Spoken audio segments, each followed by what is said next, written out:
Калі Бог заключыў новы запавет, ён растлумачыў у кнізе Ераміі, раздзел 31, «Дзеці новага запавету – это тыя, хто атрымлівае прабачэнне сваіх грахоў, і гэта людзі, якіх я прызнаю сваім нябесным народам». Паглядзім на Ереміі, раздзел 31, верш 31. «Вось настаюць дні, кажа Господь, вось што абвясціў Господь. Калі я заключу з домам Ізраіля і з домам Юды новы запавет». Што ён заключыць? Ён сказаў, што заключыць новы запавет. Як бачым, з Лукаша, раздзел 22, вершы з 7 па 20, новы запавет устаноўлены праз Пасху. Бог абяцаў даць вечнае жыццё тым, хто есць пасхальны хлеб і п'е пасхальнае віно. Гэта таму, што пасхальны хлеб і віно лічацца дрэвам жыцця у Эдэмскім садзе. Вось як ён устанавіў дрэва жыцця як закон праўды. Давайте паглядзім у вершы 33, чаму ён устанавіў новы запавет.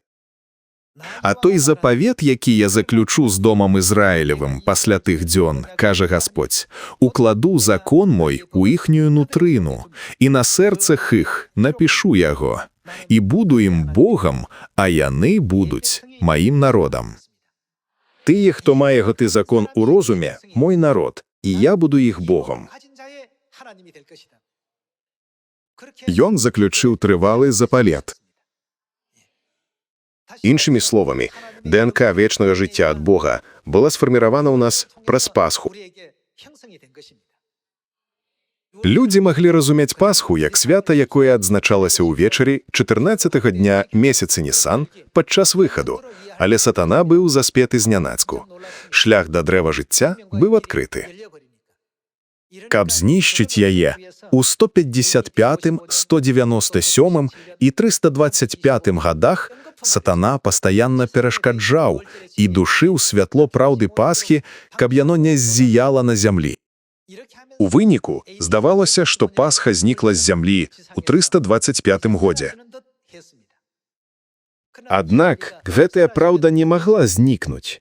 Згодна з прароцтвам, гэтая праўда была часова пахавана, але Бог прыйшоў другі раз з праўдай жыцця, Пасхай новага запавету.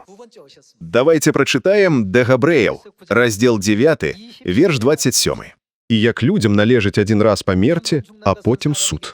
Так і Христос, адзін раз прынёсшы сябе ў ахвяру, каб пабраць грахі многіх, другі раз з'явіцца не дзеля ачышчэння грэху, а дзеля тых, што чакаюць яго на збавенне».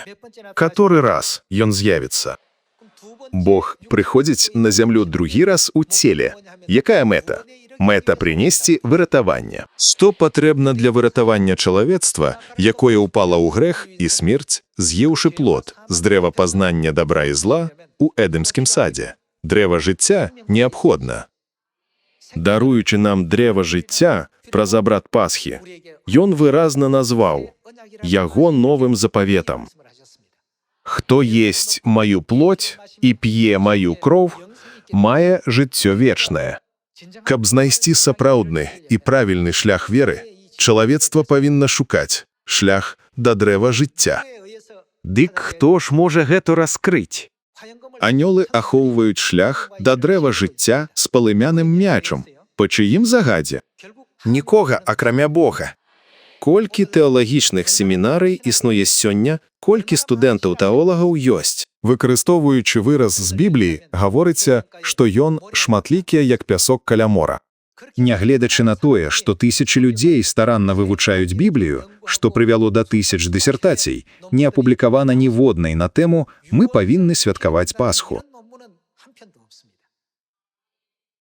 Хіба прароцтва Бібліі не ўражвае? Вам дадзена ведаць таямніцы Царства Нябеснага, а ім не дадзена. Гэта прароцтва спаўняецца. Каб належна шукаць Бога, трэба шукаць ісціну, што змяшчае жыццё. На гэтым завяршу пропаведь. Дзякую вам.